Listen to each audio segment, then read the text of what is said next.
Here is my quilt so far. I haven't done a whole bunch since last Friday. So you've seen this part and this part.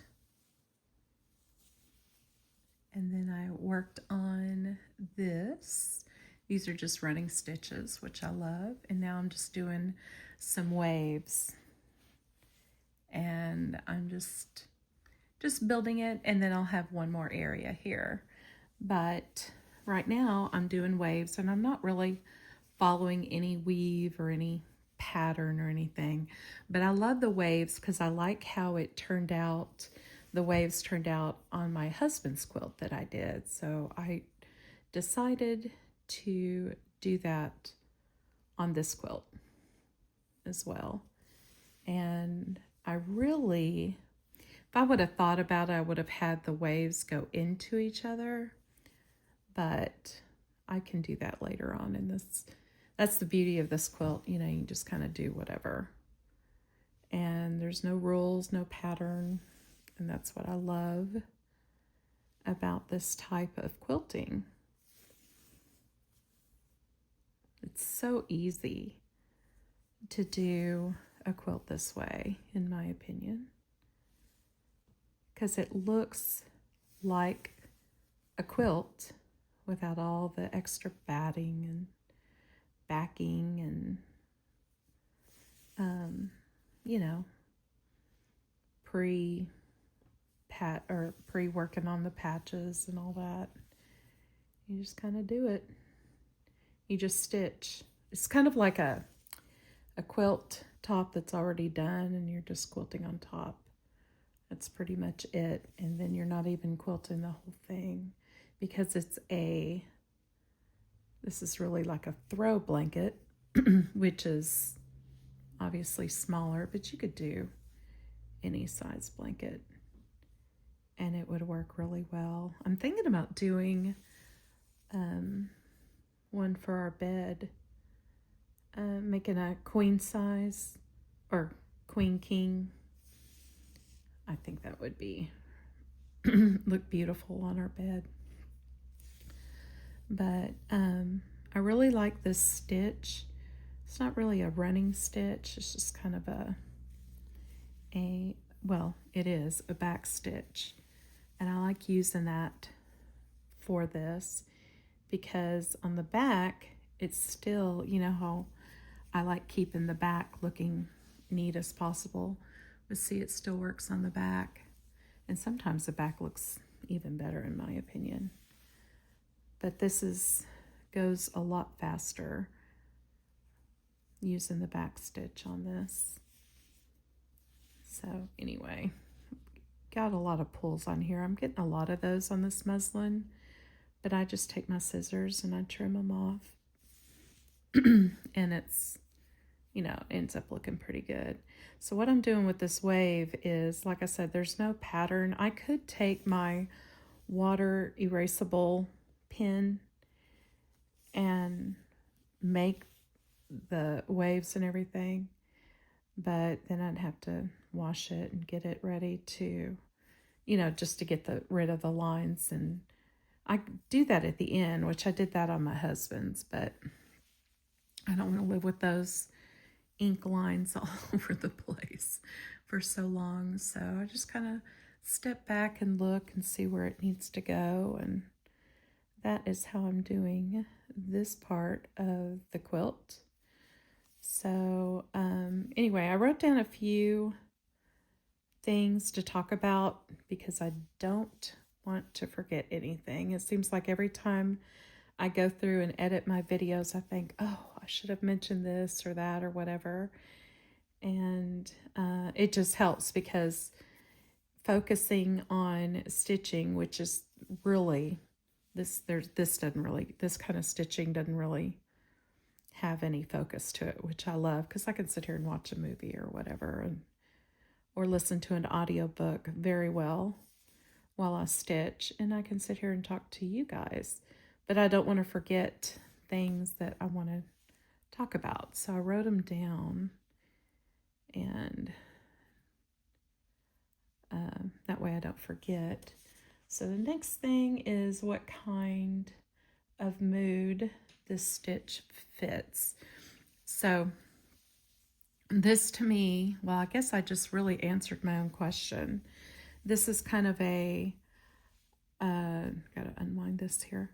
This kind of stitch here is when you don't feel like thinking and you're either on the phone with somebody or talking to somebody or somebody is talking to you. You can sit here and do this stitch and not have to stop and think about it, about what you want to say or whatever. You can just talk and focus on what you want to say, and this wouldn't take any focus on that. So if you're ever really tired and don't want to think, this would be a great way to do it, especially these kind of waves, because you don't even have to worry about following the grain like I usually do or making it straight or whatever. It's just very relaxing. So that is what I wanted to talk about. And what else here? I have my little notebook handy here. How my stitching seasons change. Like some weeks I get in the mood to stitch flowers. You know, I get in like a little spring mood or whatever, and I love to stitch flowers. And then some seasons I'm just into texture. I just want to do texture, and that's kind of the season I'm in right now, is just texture, you know, doing different textures, not really doing a pattern, but then I'll jump back and forth and I'll want to do florals or whatever. Like for Valentine's Day, I may start wanting to do some roses or, you know, stuff like that. So that is, I'm a seasonal stitcher as far as, you know, not making ghosts on Halloween necessarily, but just I crave texture in the fall and winter months, and I crave flowers and leaves and things like that in the spring summer months, and citrus, full fruits and stuff like that. But I'm more of a kind of a nature person. I like to do a lot of nature things, so, or natural things. That's the season I'm in now. And if you view it as what kind of season I'm in as far as my life, I am 56, and the season in my life right now is very slow living, slow stitching, and intentional living, stuff like that. So let me get this. I got to start a new thread here. And this is kind of how I do it, how I lock my stitches. And then I want to try to hide the knot as much as possible and not leave a tail on the back, because it just looks tacky and I want it to look as good on the front. So I'm running my needle in between my layers here and hiding that through. And then I am taking this, I pull it just enough so when I straighten it out, it goes back on in between the layers, and there you have it. So get some more thread, and some of you were asking what kind of thread I use. This is just a cotton crochet thread, or you know what they use for crochet, and I like it because it's natural, it's cotton, and very durable. So then let's see, just make a little knot here, pull that through, and then I'm going to cut off close to the knot as possible, and then get my other end here and get that as flat as possible. It's the only thing. You need kind of a wider-eyed needle to get this through. Sometimes it works, sometimes it doesn't. This time it worked. I need to get a needle threader, so especially for big projects like that. See, I love that. I can't tell what's front and what's back. Okay, this is the front. So, and then when I went through the layers, I accidentally showed through. So I'm going to hide that in an interesting way here. First, let me hide my knot. I'm going to treat that as the start of my next line. And then I'll get on to the next question here. Run that through the fabric and then just act like it was intentional. So there's already all kinds of little secrets that you can do to kind of make your mistakes look intentional instead of a mistake. But the thing about these kind of quilts is that I don't want it perfect. That's not what I want to do. Okay, so my next question is, my morning schedule. Okay, that's something else. Okay, so as you know, if you've been following along in this little quilt journey, you know that I've been going through my closets and going through my drawers and doing stuff. What I like to do, and how do I find time for stitching? What I like to do is I get all my chores done first, and then I use the afternoon to stitch. And so, like, I had laundry to do today, and I'm helping my daughter with homeschooling my grandson. So I had that to do, and I had a kitchen to clean. I had a bad headache yesterday, so I couldn't clean the kitchen before I went to bed after dinner dishes. So I got all that done, and still have a headache. I'm going through caffeine withdrawal. So I was really drinking like a Monster energy drink every single day, and I know that's not good for me. So I'm trying to go cold turkey and get off of caffeine completely, and those headaches are not fun.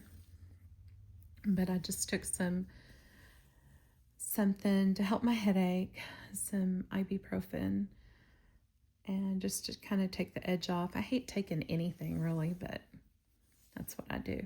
But anyway, going back to what I was saying, I like to do my chores before I do all the fun stuff. And it's kind of like my little reward.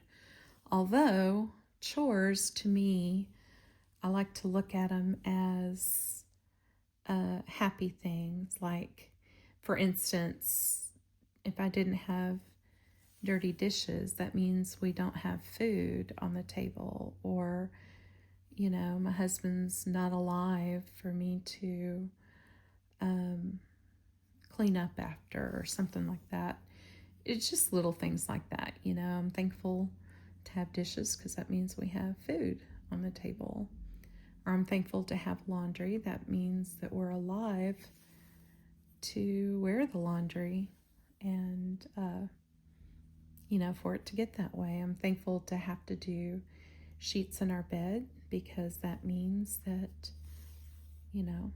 we're alive and living and we're getting good night's sleep. And so, and we have a dishwasher. A lot of people don't, a dishwasher, clothes washer. A lot of people don't have a washer and dryer. And so I just remind myself that I'm, if I get tired of chores or, just tired of certain things, that it's better than not having it to do. So anyway, it just means that you have a happy, healthy home. And that's all of our goals, isn't it? Okay, so what was the next thing I wanted to address? Oh, something cozy I noticed in my home. Okay, I have, as you know, my other quilt. My husband said, that's going to be my quilt and nobody's going to use it but me and all of this. And he will sit there and say that. And now it's become kind of like a little joke to my grandkids because they'll get it and they'll get under and cuddle with it. And my grandson fell asleep, snuggled under it. And, you know, and he just before he fell asleep, he just looked at Papa and gave him this kind of a mischievous grin. And, of course, my husband was just laughing. He says, what are you doing under my quilt? And all that. So now it's like a little running joke for my grandkids to get Papa's quilt. And you said nobody can use it, but we're using it, you know, and it's really cute. My oldest grandchild is 6, and my youngest is about to turn 2 in April. And then my son has another one on the way, so they'll have 4 children, and my daughter has 1 child. So I will have 5 grandkids. But anyway, so that's something cozy that's going on. And if I can remember, hopefully I'll remember when I'm editing this, that I'll put in a few pictures of my grandkids with my husband's quilt that I made on camera here. It's really cute. So I'll insert that here. And if I don't insert it, remind me in the comments. I'll make sure to include it or post it on my post. It's really sweet. Okay, what else?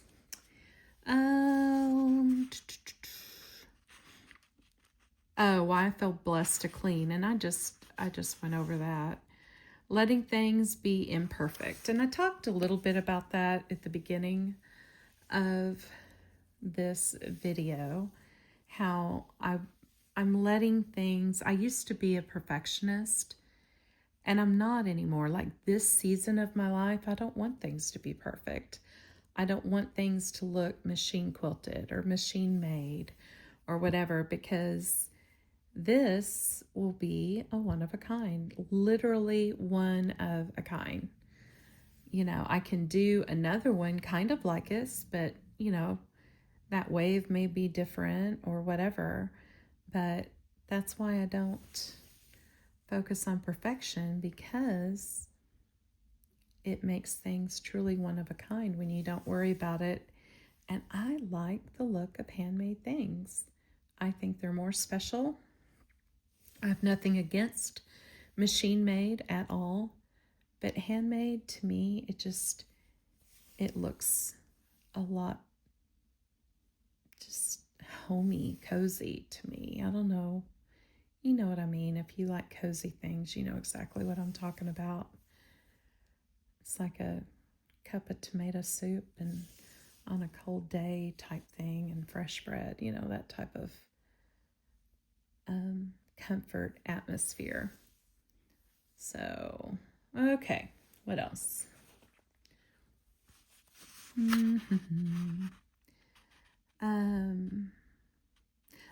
Not finishing fast.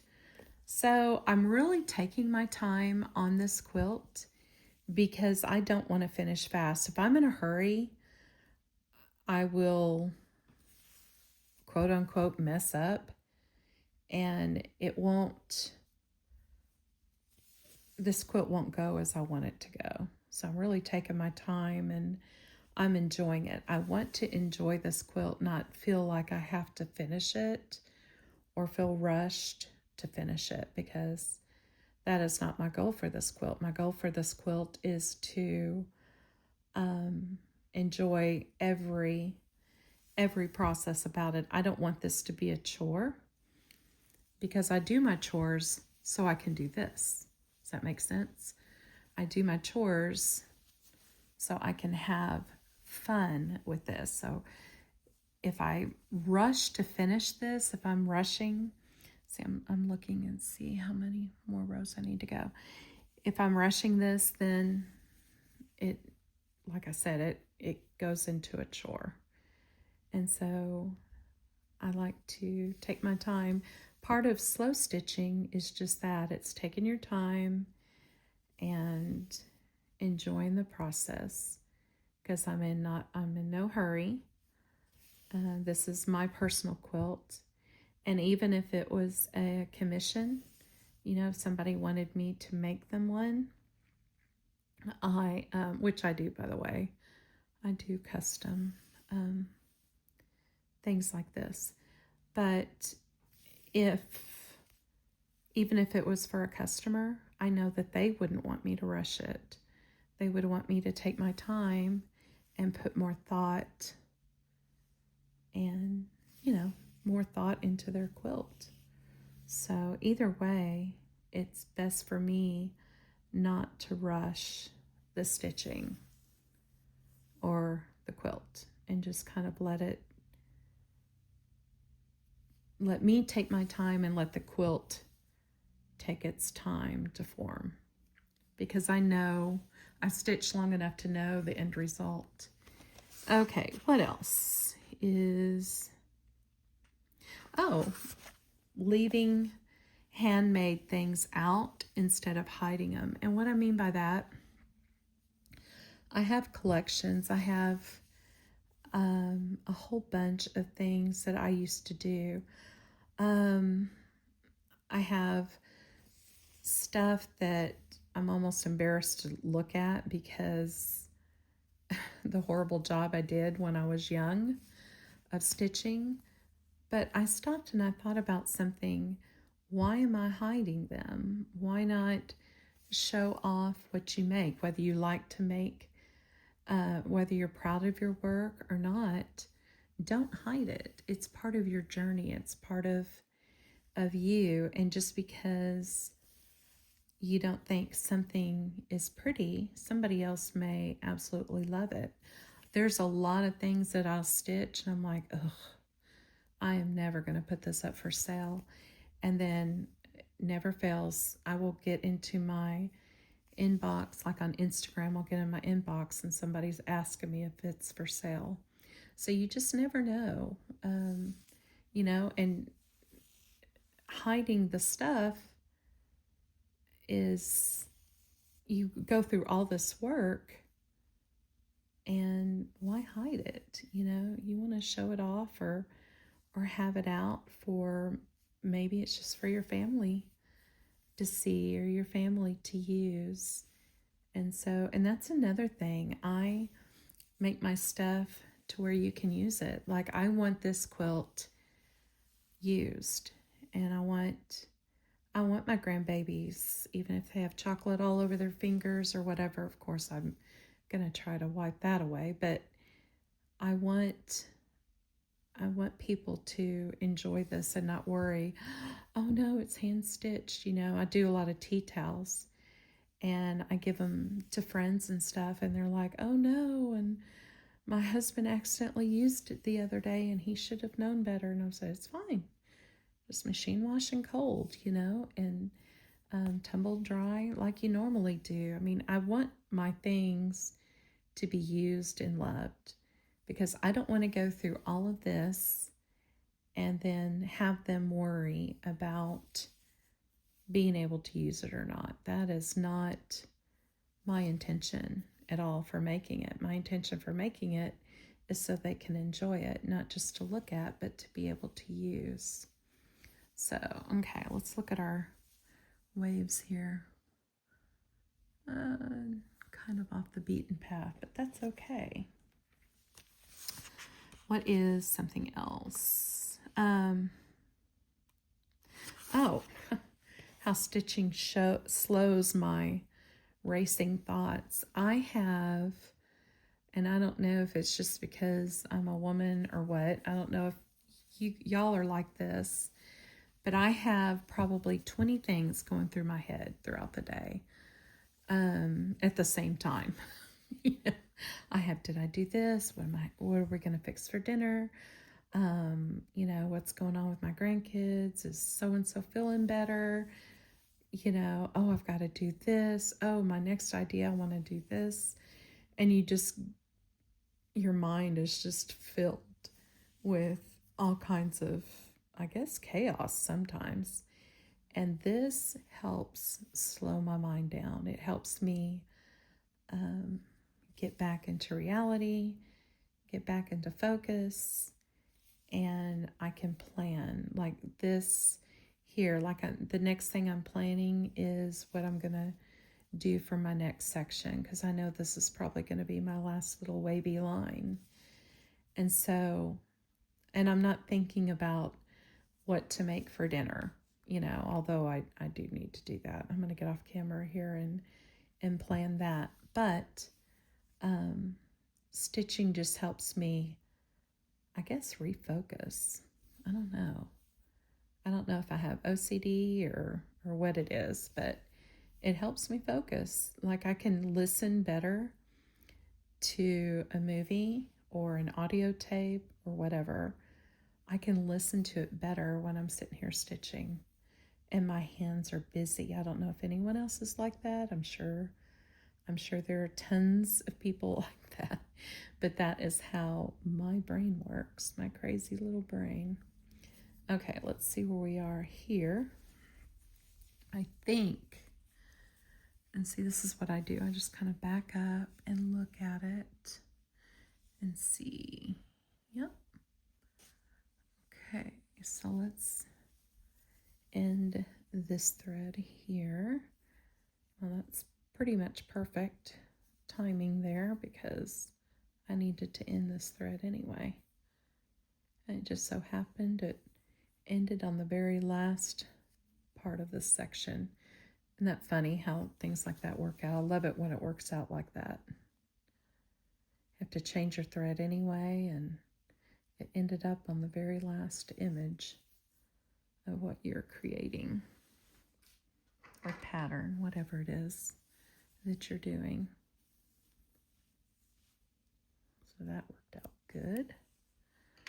Okay, so I'm going to straighten this out, and let me think about this. I'll be right back. Okay, for this next section, I think I'm going to do one like big X and maybe make some little cute little things around it. I don't know. But I'm going to do this with my favorite stitch, the back stitch, or maybe, no, I was going to do a running stitch, but I've got a lot of running stitch things here, so I'm going to do a back stitch. So let's get on to our next question. Let's see. Name the stitch, and I did that. And why I like it, I just talked about that.